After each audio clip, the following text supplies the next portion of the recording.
Admiral Han Wu stood on the bridge of Luna Base, watching the enemy fleet approach through the vast emptiness of space. The alien ships looked like dark insects against the stars, but he knew each one carried enough firepower to destroy a city. This was the third time in 100 years that aliens had come to attack Earth. This time they brought more ships than ever before.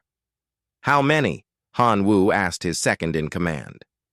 "Over 10,000 ships, sir," replied Captain Li Dong, his voice tight with worry. "The biggest fleet we have ever seen." Han Wu nodded slowly. He had fought in the second invasion 20 years ago as a young officer.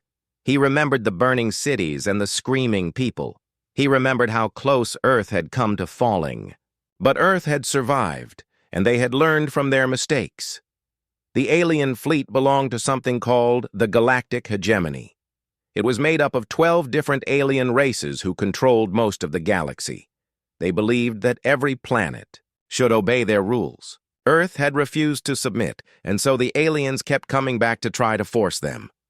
"Sir, we are getting a message from the enemy fleet," said a young officer at the communications station. "Put it on the main screen," Han Wu ordered.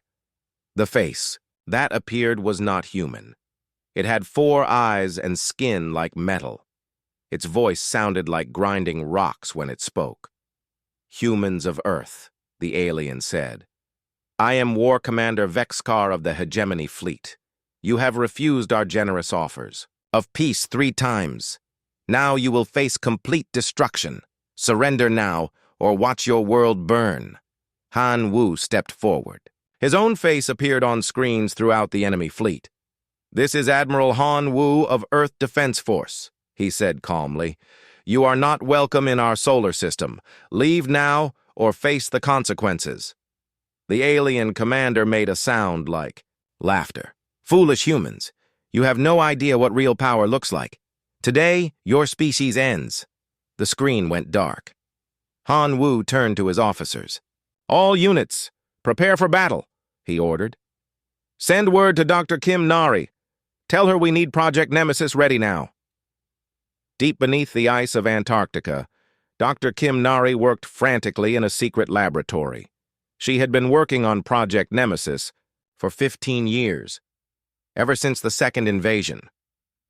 The project was so secret that only a few dozen people in the world knew it existed. "Doctor, we are getting reports from Luna Base," said her assistant, Dr. Shin Tae-ho. "The alien fleet is starting their attack." Kim Nari looked up from her work. Her hands were shaking, but not from fear. She was excited. After all these years, Project Nemesis was almost ready. "How long do we have?" she asked. "Admiral Han Wu says he can hold them for maybe 6 hours, Shin Tae-ho replied. "That should be enough," Kim Nari said. She turned back to her work. "Get me Ambassador Park Ji-ho on the secure line. He needs to know what we are about to do." In space, the battle had begun. The alien ships fired massive energy beams that lit up the darkness like deadly lightning. Earth's defense ships fired back, but they were outnumbered 10 to 1. One by one, human ships exploded in bright flashes of light. Captain Li Dong led his fighter squadron in desperate attacks against the enemy. His small ship dodged between the giant alien vessels, firing missiles at their weak points. He had studied alien ship designs for years, looking for ways to hurt them. "Dragon Leader to all fighters," he spoke into his radio. "Hit their shield generators. Make them work for every kilometer." His pilots followed him into the storm of enemy fire. They were brave, but they knew they could not win this fight with normal weapons. They were buying time, hoping that the people on Earth had a plan. General Cho Min-soo sat in the war room beneath Geneva, watching the battle on dozens of screens. Red lights flashed as Earth's outer defenses fell one by one. Enemy landing ships were already heading toward Earth's surface. "Sir, we are losing the orbital platforms," reported a colonel. "The aliens will reach Earth in 2 hours." Cho Min-soo had been preparing for this day his entire career. He had studied every alien invasion in galactic history. He knew that most species gave up when faced with superior force. But humans were different. Humans got angry. "Activate the underground bunkers," he ordered. "Get every civilian to safety, and send word to all resistance cells. It is time for the Ghost Protocol." Across Earth, millions of people ran for the safety of underground shelters. These bunkers had been built after the second invasion, deep enough to survive orbital bombardment.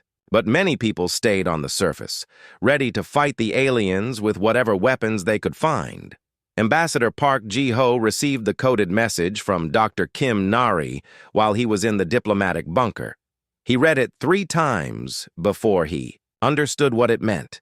Project Nemesis was not just a weapon. It was something that would change everything. He picked up his secure phone and called the president.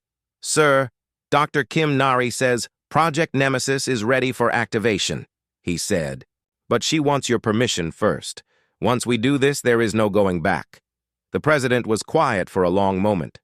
"What exactly will happen?"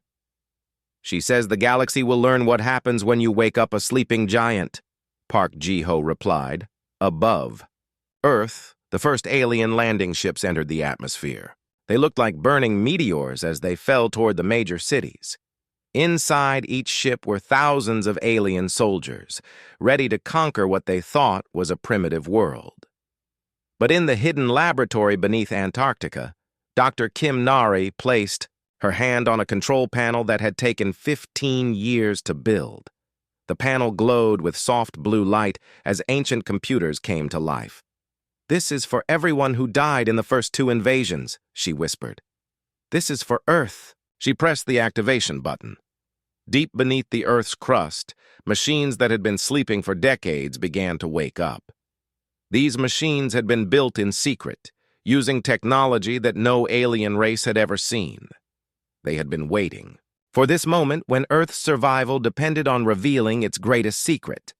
As the alien landing ships touched down in Earth's cities, something extraordinary began to happen. The ground itself seemed to come alive with hidden power. Dr. Kim Nari smiled as her screens showed the first signs of Project Nemesis activation. "Forgive us for what we are about to become," she said to the empty laboratory. The real war was about to begin. The first sign that something had changed came from the ocean floors. Massive structures began rising from the deepest parts of the Pacific, Atlantic, and Indian Oceans. They looked like metal mountains emerging from the water, but they moved with purpose and intelligence. Commander Yu Hye-jin watched from her submarine as one of these giants broke the surface near her position. Water poured off its sides like waterfalls, as it revealed itself to be a ship unlike anything the galaxy had ever seen. It was 3 kilometers long and shaped like a blade cutting through space itself. "Ghost 1 to all units," she spoke into her radio. "The sleeping giants are awake. Begin Phase 2 operations." Yu Hye-jin commanded a special force that did not officially exist. For 20 years, her team had trained with weapons and technology that Earth kept hidden from the rest of the galaxy. Today, they would use these tools for the first time in real combat.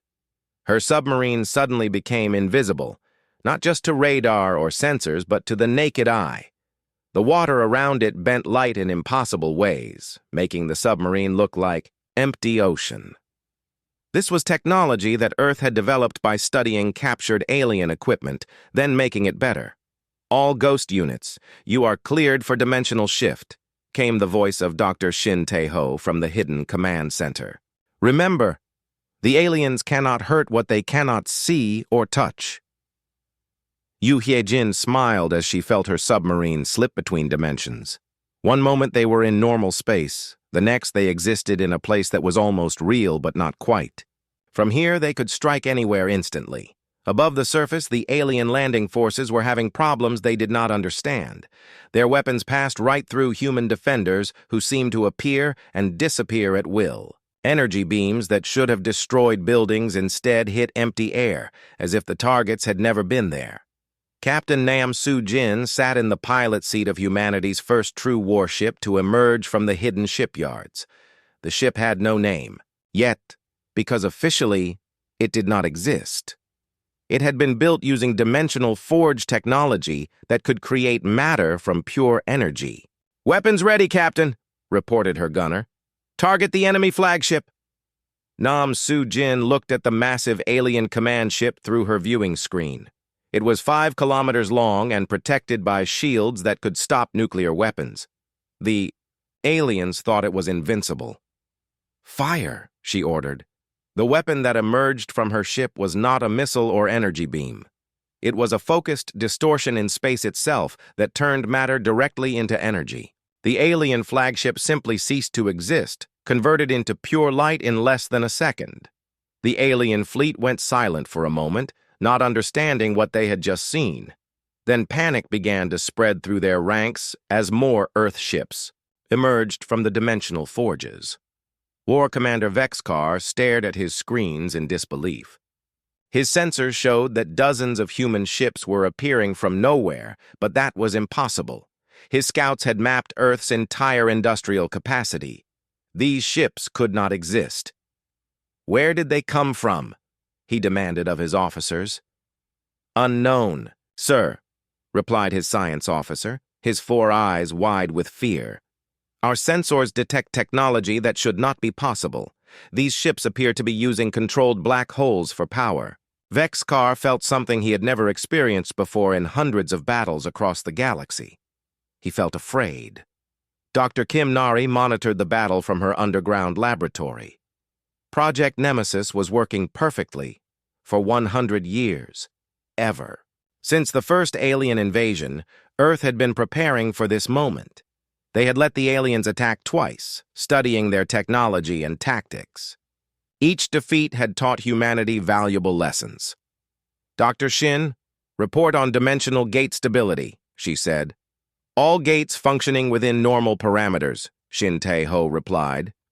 "The manufacturing complexes are operating at full capacity. We can produce 50 new ships per hour." Kim Nari nodded.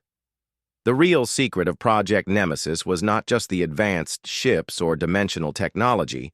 It was the fact that Earth had been building a second industrial civilization in parallel dimensions. For decades, while the aliens thought Earth was struggling to rebuild from previous invasions, humanity had actually been constructing the most advanced manufacturing system in galactic history. Commander Yu Hye-jin led her ghost units in strikes that terrified the alien ground forces. Her soldiers could walk through walls, become invisible, and strike from impossible angles. They used weapons that bent space to hit targets around corners or through solid barriers. "Ghost leader to command," she reported. "Enemy ground forces are in full retreat. They cannot adapt to dimensional warfare tactics." The alien soldiers had trained for every type of combat they knew, but they had never faced enemies who could exist in multiple dimensions at once. Their weapons and armor were useless against attackers who could strike from directions that did not technically exist. Captain Lee Dong found himself in command of a fighter squadron equipped with technology he had only dreamed about. His new ship could travel faster than light in short bursts, making him nearly impossible to hit. His weapons could punch through any known shield technology. "Dragon leader to all squadrons," he transmitted. "The enemy fighters cannot match our speed or firepower. Press the attack." The alien pilots tried to fight back, but their ships moved, like they were stuck in thick mud compared to the new human fighters. Energy weapons that had ruled space battles for thousands of years suddenly seemed old and slow. Admiral Han Wu watched the battle turn in humanity's favor with mixed feelings. He was proud of his species' capabilities, but he also understood what this meant. Earth was revealing technology that made them the most dangerous military force in the galaxy. "Sir, the alien fleet is requesting permission to retreat," reported. "An officer. Denied," Han Wu replied. "No alien ship leaves this system. We cannot let them report back what they have seen here." This was the hardest part of the plan.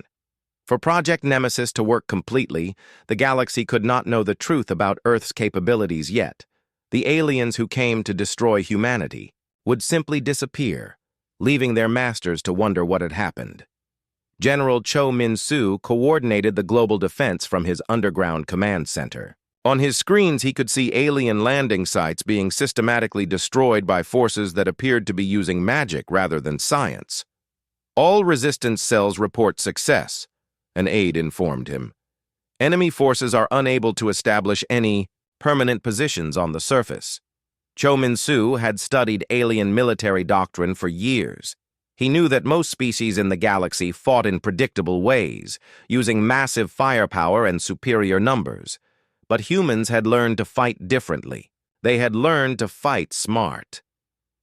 Dr. Shin Tae-ho opened the first permanent dimensional gateway, allowing ships to travel instantly between Earth and the edge of the solar system. The aliens watched in horror as human reinforcements appeared everywhere, at once, as if space itself was fighting against them. "Dimensional fold generators operating normally," he reported to Kim Nari. "We can now project force anywhere in the system instantaneously." The technology was based on principles that most galactic civilizations considered impossible, but humans had spent a century learning to do impossible things. They had to, in order to survive. Captain Nam Soo-jin led the final assault on the remaining alien ships. Her weapons converted matter to energy so efficiently that entire enemy vessels simply vanished in flashes of pure light. The alien fleet that had come to destroy Earth was being systematically erased from existence. "All enemy capital ships destroyed," she reported. "Beginning cleanup of remaining forces." In his command ship, War Commander Vexkar sent one final message before his shields failed. "Command, the humans. They are not what we thought. They are something else entirely." His ship vanished in a flash of converted matter, taking the last alien commander with it. The battle was over in 6 hours. An alien fleet that should have been able to conquer any planet in the galaxy had been completely destroyed without causing significant damage to Earth. But the real victory was not the battle itself. Dr. Kim Nari looked at her screens showing dimensional shipyards that stretched across parallel versions of the solar system. Thousands of advanced warships were under construction, using technology that would terrify any alien civilization that discovered it. "Phase 1. Complete," she announced to the hidden command network. "The galaxy thinks Earth is still a primitive world. They have no idea what we have become." Admiral Han Wu received the final battle reports with satisfaction. No alien ship had escaped to tell the story of Earth's true capabilities. The galactic hegemony would simply know that another fleet had vanished while attacking the stubborn humans. But Han Wu knew this was just the beginning. Earth had revealed enough of its power to win this battle, but the real test would come when the aliens sent an even larger fleet. Next time, humanity might have to show the galaxy exactly what it meant to wake a sleeping giant. The sleeping giant was awake now, and it was very, very angry. Admiral Kang So-young stood on the bridge of Earth's newest flagship, watching the alien homeworld grow larger on her screen. 6 months had passed since the third invasion attempt, and now humanity was no longer defending. They were hunting. "Admiral, we have reached the outer edge of the Vextar system," reported her navigation officer. "Enemy defense platforms are powering up their weapons." Kang So-young had volunteered to lead this mission because she understood what needed to be done. The galaxy had to learn that attacking Earth came with a price. The hegemony races thought they could keep sending fleets until humanity was worn down. They were about to discover how wrong they were. "All ships, activate dimensional shields," she ordered. "Show them what happens when Earth goes to war." The human fleet materialized around the alien homeworld like ghosts becoming solid. 50 of Earth's most advanced warships appeared simultaneously in different parts of the system, having traveled through dimensional space in complete silence. The alien defense platforms opened fire immediately, launching enough energy to destroy entire cities. But the beams passed through the human ships as if they were not there. Earth's dimensional shield technology made their vessels exist in multiple realities at once, making them nearly impossible to hit. Dr. Ryu Jae-sung monitored the battle from his position aboard the command ship. He had spent 5 years developing quantum artificial intelligence systems that could process information faster than any biological brain. Today, these systems would give human commanders an advantage that seemed almost like magic. AI combat. Prediction online, he announced. We can now anticipate enemy movements up to 30 seconds before they make them. The quantum AI systems analyzed millions of variables in real time, predicting where every enemy ship would move and what weapons they would fire.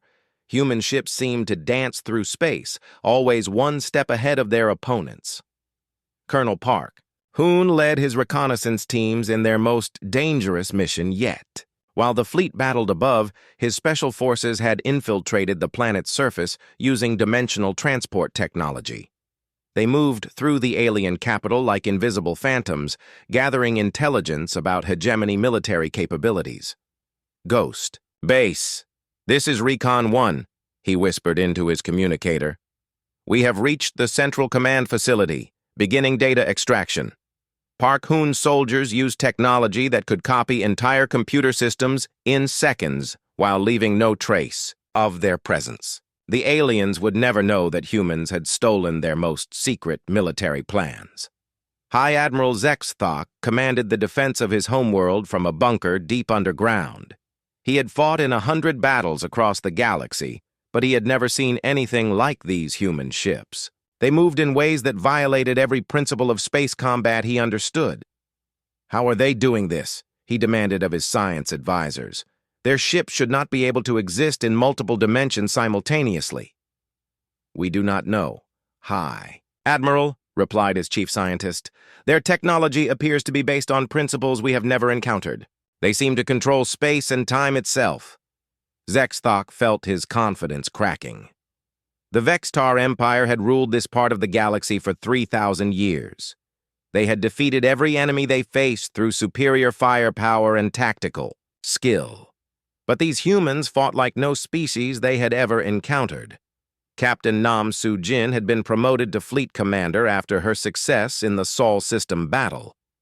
Now she led a squadron of humanity's newest warships, each one capable of destroying enemy fleets single-handedly.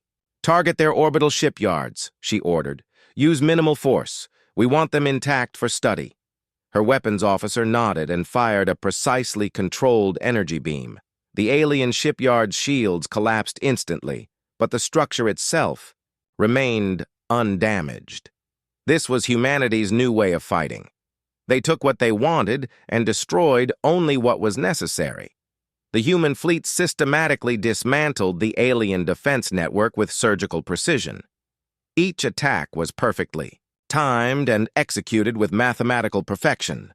The aliens began to realize they were not fighting a military force. They were fighting something that thought like a machine, but acted with purpose. Dr. Ryu Jae-sung watched his AI systems process the captured alien data in real time. The quantum computers could analyze enemy technology faster than alien scientists could develop it. Within hours, human engineers would understand Vextar weapons better than the Vextar themselves. Admiral, we have identified 12 critical weaknesses in their planetary defense grid, he reported. The AI recommends targeting their primary fusion reactors to cause a system-wide power failure. Kang So-young nodded approvingly.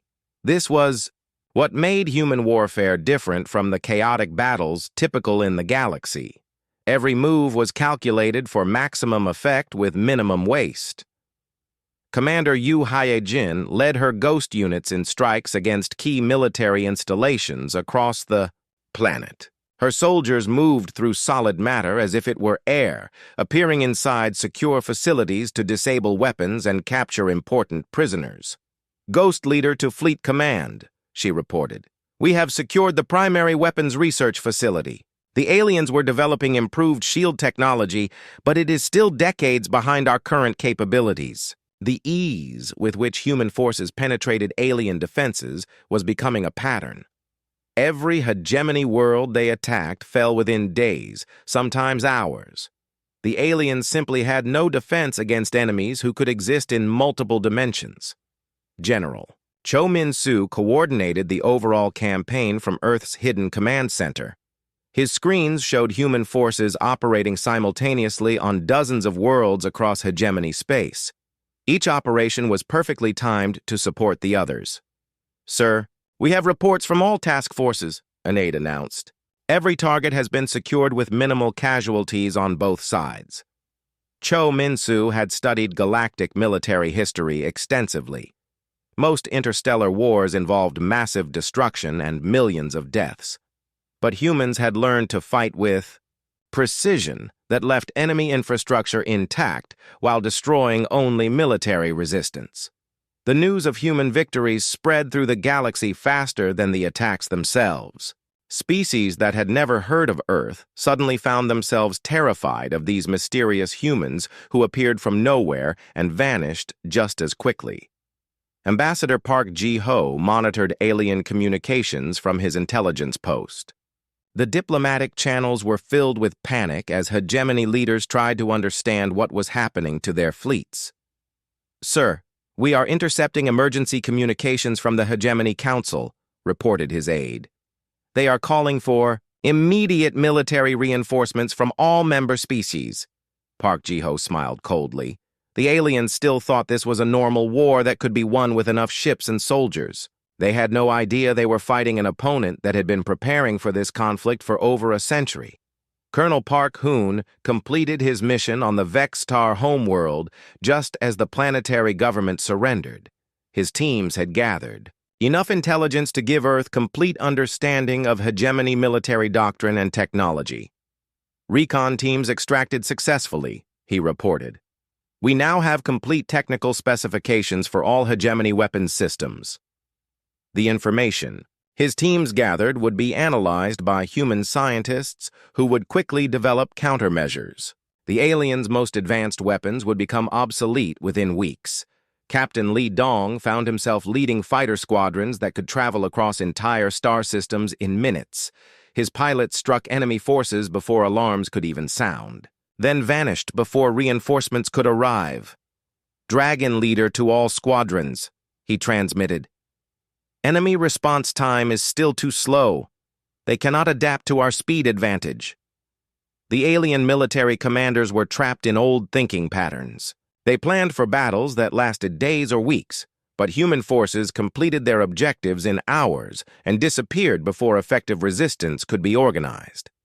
Admiral Kang So-young received reports from across the operational theater. Human forces had struck 37 hegemony worlds simultaneously, capturing military facilities and destroying resistance with minimal casualties. "All task forces report mission success," her communications officer announced. "Enemy military capacity has been reduced by 60% across the target region." The systematic destruction of hegemony military power was proceeding exactly as planned. But Kang So-young knew this was just the beginning. The real message would be delivered when human forces reached the hegemony capital world.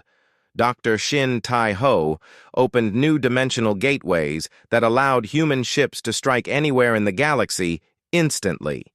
The aliens watched in horror as their most distant and secure facilities were attacked by forces that seemed to teleport across impossible distances. "Dimensional network now covers 40% of galactic space," he reported. "We can project force to any hegemony world within 6 hours." The technology gave humanity strategic mobility that no galactic civilization had ever possessed. Human commanders could move their forces like pieces on a game board, always staying one step ahead of enemy responses. The Hegemony Council met in emergency session as reports of military disasters poured in from across their territory. Fleet Admiral Bae Jin-woo stood in the command center of the massive Earth flagship Indomitable as it materialized in orbit around Proxima Central. The ship was 10 kilometers long and represented the pinnacle of human engineering. It had taken 40 years to build using technology that the galaxy thought was impossible. "Admiral, all fleet elements are in position," reported his tactical officer. 200 ships surrounding the hegemony capital world. Bae Jin-woo nodded as he looked at the tactical display. Each ship in his fleet could destroy an entire enemy armada single-handedly. Together, they represented enough firepower to crack planets in half. But today, they would deliver something more powerful than weapons. They would deliver the truth. Ambassador Park Ji-ho prepared for the most important diplomatic communication in galactic history. Dr. Oh Ye-jin had developed technology that could broadcast directly into the minds of every intelligent being in the galaxy simultaneously. Today, every sapient creature would experience the same moment together for the first time ever. Ambassador, the Galactic Consciousness Network is ready, Oh Ye-jin announced from her control station. We can reach approximately 4 trillion individual minds across 1,200 species. Park Ji-ho took a deep breath. What they were about to do would change the galaxy forever. Once every intelligent being understood what humanity truly was, there would be no going back to the old order. Begin transmission, he ordered. Across the galaxy, on thousands of worlds and millions of space stations, every thinking creature suddenly found themselves connected to a shared experience. For one brief moment, the barriers between species and worlds disappeared as humanity revealed its greatest secret. The transmission began with images of Earth's first contact with alien civilizations 150 years ago. The galaxy watched as primitive human ships encountered advanced alien technology for the first time. They saw humanity's wonder and excitement at discovering they were not alone in the universe. Then came the first invasion. The galaxy experienced the terror and confusion of humans as alien fleets appeared in Earth's skies without warning. They felt the pain of billions of deaths as orbital bombardments turned human cities into glass craters. But something was different about these images. They were too clear, too detailed. Gradually, the galaxy realized they were not watching historical recordings. They were seeing events through the eyes of humans who had been there, preserved in perfect detail by technology that should not have existed at the time. Dr. Oh Ye-jin controlled the flow of information with careful precision. She showed the galaxy how humanity had responded to their first defeat. Instead of surrendering or seeking revenge, humans had done something unprecedented. They had begun to learn. The transmission revealed hidden human colonies that had been established in parallel dimensions during the early years of contact. While Earth appeared to be rebuilding from the first invasion, human scientists had actually been studying captured alien technology in secret laboratories that existed outside normal space. General Song Min-ki appeared in the shared consciousness to explain humanity's long-term strategy. His calm voice spoke directly into every alien mind as he revealed the scope of human planning. Every invasion taught us valuable lessons, he said. Every defeat made us stronger. Every loss was calculated to gather intelligence about our enemies while appearing to remain primitive and weak. The galaxy recoiled in shock as they understood the implications.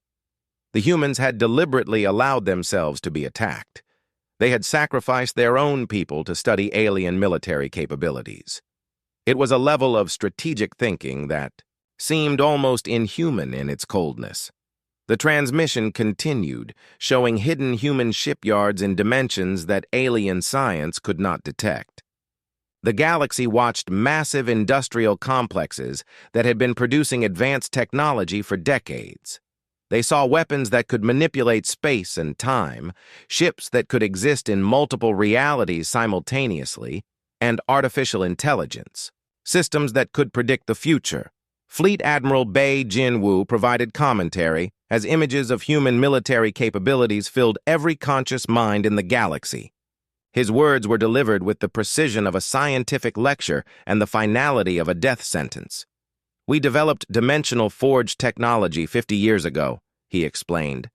We achieved faster-than-light communication 30 years ago. We mastered controlled black hole power sources 20 years ago. We have been capable of conquering the galaxy for 2 decades.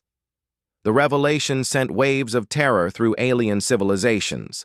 The most dangerous military force in galactic history had been hiding among them, pretending to be a primitive backwater species while secretly becoming unstoppable. Dr. Ryu J. Sung revealed the existence of human agents who had been operating throughout the galaxy for generations. The transmission showed evidence that many alien governments had been unknowingly influenced by human intelligence operatives for decades. "We know your military secrets," he said calmly. "We know your weaknesses. We know your plans before you make them.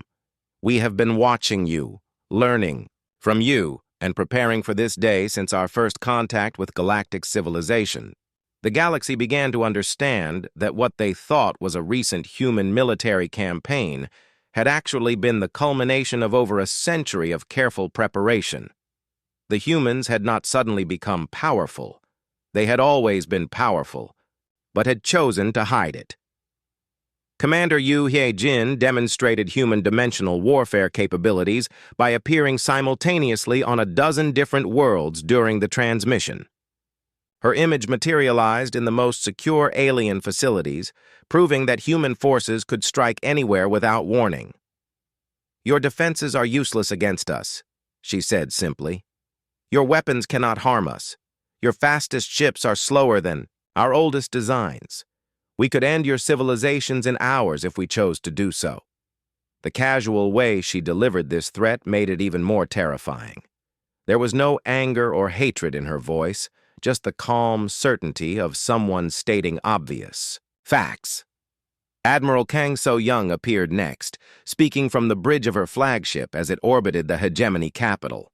Behind her, tactical displays showed the positions of human ships throughout galactic space. "We currently have forces positioned near every major population center in hegemony territory," she announced. "We could begin systematic destruction of your infrastructure within minutes. But we do not want conquest. We want something much simpler." The transmission paused as every intelligent being in the galaxy waited to learn what humanity actually wanted. The answer, when it came, shocked them more than any display of military power. Ambassador Park Ji-ho stepped forward to deliver humanity's ultimatum. His words were broadcast into every conscious mind with absolute clarity, ensuring that no being in the galaxy could claim they had not understood. "We want to be left alone," he said. "Earth will withdraw from all galactic affairs. We will establish a sphere of absolute sovereignty around human space. Any ship approaching our territory without explicit permission will be destroyed without warning. Any attack on Earth or human colonies will result in the complete annihilation of the attacking species." The simplicity of the demand was as shocking as its finality. The most powerful military force in the galaxy wanted nothing more than isolation and security. "However," Park Ji-ho continued, "we will monitor galactic affairs to ensure our security is not threatened. We will know immediately if any species begins developing weapons capable of challenging our defenses. We will know if anyone plans to attack human interests, and we will respond with overwhelming force to eliminate any threat before it can develop." Dr. Oh Ye-jin then showed the galaxy something that would haunt their nightmares for generations. She revealed human technology that could make entire star systems simply disappear from normal space, weapons that could destabilize the fabric of reality itself, defenses that could render Earth completely unreachable by any known means. "This is what we are capable of," she said. "This is what we have chosen not to use. But if you force us to act, we will not show the restraint we have demonstrated so far." The transmission concluded with images of human forces withdrawing from the conquered hegemony worlds as quickly as they had arrived. Intact military facilities were left behind, their defenders unharmed but forever changed by what they had experienced. Fleet Admiral Bae Jin-woo delivered the final message of the ultimatum from his flagship above Proxima Central. His words carried the weight of absolute authority, backed by irresistible force. "The galaxy has two choices," he said. "You can accept our withdrawal and live in peace, knowing that Earth is watching but will not interfere in your affairs. Or You can test our resolve and face the consequences of awakening something that should have been left to sleep. The shared consciousness experience ended, leaving 4 trillion beings across the galaxy to process what they had learned. In the space of 1 hour, the foundation of galactic civilization had been completely transformed. On Proxima Central, the Hegemony Council met in emergency session to discuss their response. But there was really nothing to discuss. The humans had demonstrated capabilities that made resistance impossible and conquest pointless. President Li Huayang stood before the assembled leaders of Earth, preparing to announce a decision that would define humanity's future among the stars. 6 months had passed since the ultimatum, and the galaxy had learned to live with the knowledge that Earth possessed overwhelming power. Now it was time for the final phase of humanity's plan. "My fellow citizens," she began, addressing not just the people in the room but billions of humans across Earth and its colonies. "Today, we implement the Terran Isolation Protocol. From this moment forward, Earth withdraws completely from galactic affairs." The announcement had been anticipated by many, but its formal declaration still sent waves of shock through the diplomatic community. Earth, having demonstrated its ability to dominate the galaxy, was choosing instead to disappear from it. Dr. Yang Soo-jin had spent 3 years designing the technology that would make Earth's isolation possible.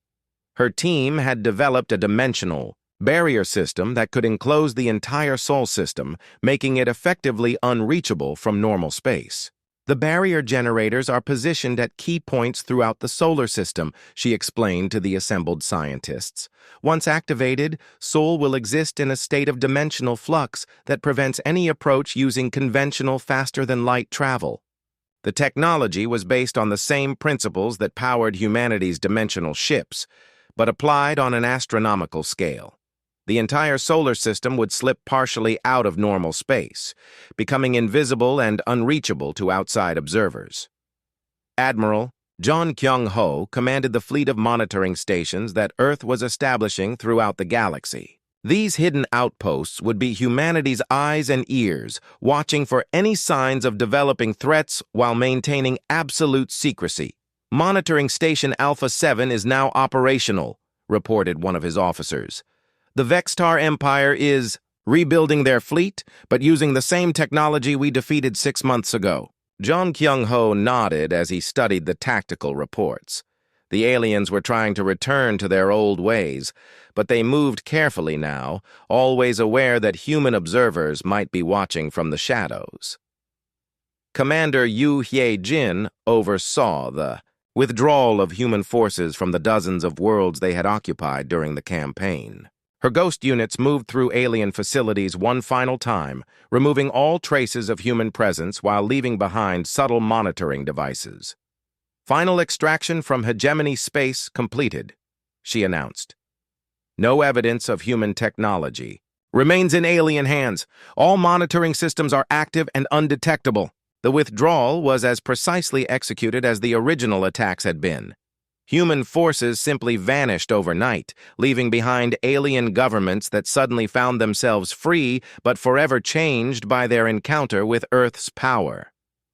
General Cho Min-soo coordinated the global transition from active warfare to passive surveillance. The military organization that had conquered half the galaxy was quietly shifting to a defensive posture that could maintain Earth's security for centuries. "All offensive operations are concluded," he reported to President Lee.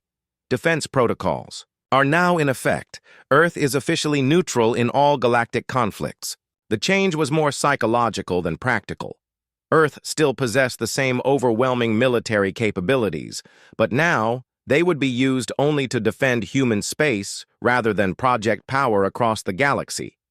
Captain Nam Soo-jin found herself in command of one of the hidden monitoring fleets that would patrol the dimensional boundaries around Earth. Her ships existed in a state between realities, invisible to alien sensors but ready to defend Earth if necessary.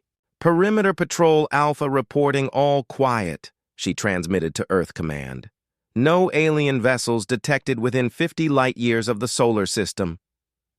The isolation barrier was working perfectly. From the outside, the Sol system appeared to have simply vanished from the galaxy. Trade routes had been re-established around the empty space where Earth used to be. Dr. Shin Tai-ho monitored the dimensional stability of the isolation barrier from his new position as Director of Spatial Engineering. The technology required constant maintenance to prevent reality distortions that could affect nearby star systems. Barrier integrity holding at optimal levels, he reported during his daily briefing. The dimensional fold is stable and self-sustaining. Earth is effectively invisible to the outside galaxy. The success of the isolation protocol exceeded even the most optimistic projections. Earth had achieved perfect security through technological superiority rather than political dominance. Ambassador Park Ji-ho maintained Earth's only official contact with the galaxy through carefully controlled diplomatic channels. His role now was to ensure that alien governments understood the consequences of violating Earth's isolation. The Zenth Collective has requested permission to establish a research station near the Sol exclusion zone, reported his aide. They claim it is for studying dimensional physics. Park Ji-ho smiled coldly. Denied. Inform them that any vessel approaching within 100 light-years of human space will be considered hostile and destroyed without warning. The diplomatic messages were always brief and absolute. Earth no longer negotiated or compromised. They had achieved the luxury of being able to dictate terms from a position of unassailable strength. Captain Li Dong commanded one of the rapid response squadrons that could deploy anywhere in the galaxy within hours if human interests were threatened. His pilots trained constantly for scenarios they hoped would never occur. Dragon Squadron ready for deployment, he reported during a routine readiness exercise. Flight time to any point in the galaxy, 4 hours maximum using dimensional gate. Network. The monitoring stations throughout galactic space were connected by a network of hidden dimensional gateways that allowed human forces to project power instantly across impossible distances. It was a capability that no alien civilization even suspected existed. Dr. Oh Ye-jin continued to monitor galactic communications from Earth's intelligence center.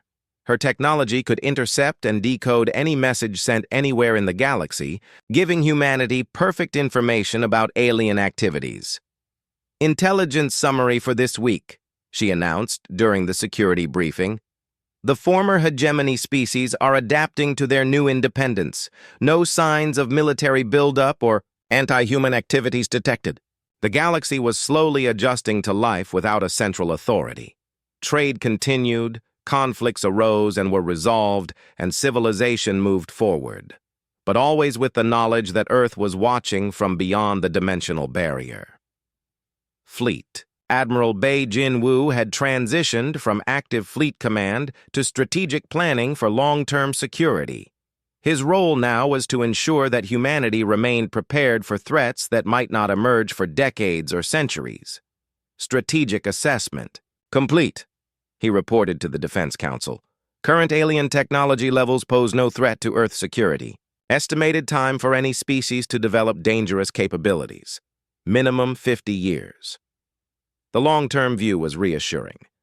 Even if alien civilizations began a crash program to develop anti-human weapons, Earth's technological advantage was so great that they would have decades to respond to any emerging threat. Colonel Park Hoon led the special teams that maintained the hidden monitoring stations throughout the galaxy. These facilities were Earth's most crucial assets, providing the early warning that made isolation possible. Monitoring Station Gamma 12 reports unusual activity in the Outer Rim, he announced during his monthly briefing. A previously unknown species has achieved faster-than-light travel. They are currently exploring toward galactic core. Each new development was carefully evaluated for potential threats to Earth's security.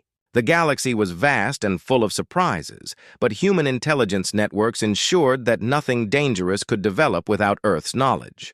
President Lee Hwa-young reviewed the first annual report on the Terran Isolation Protocol with deep satisfaction. The grand strategy that had begun over a century ago was finally complete. Earth's security is absolute, she announced to the cabinet. Our people are safe, our technology is protected, and our future is secure. The isolation protocol has exceeded all expectations. The transformation was remarkable.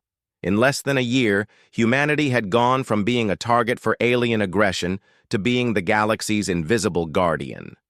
They possessed ultimate power, but used it only to ensure their own peace. Dr. Yang Soo-jin received reports that the dimensional barrier was having unexpected positive effects on Earth's environment. The isolation from galactic radiation and dimensional distortions was actually improving conditions across the planet. The barrier is creating a completely controlled environment around Earth, she explained. We can now regulate everything from cosmic radiation to gravitational fluctuations. Earth is becoming a perfect world. The technological benefits of isolation were proving to be as valuable as the security advantages. Earth was evolving into something unique in the galaxy, a civilization that had achieved complete mastery over its environment. In the depths of space, at a monitoring station near the galactic rim, a young alien scientist detected strange readings that suggested the existence of something impossible. She brought her findings to her supervisor, an older being with decades of experience.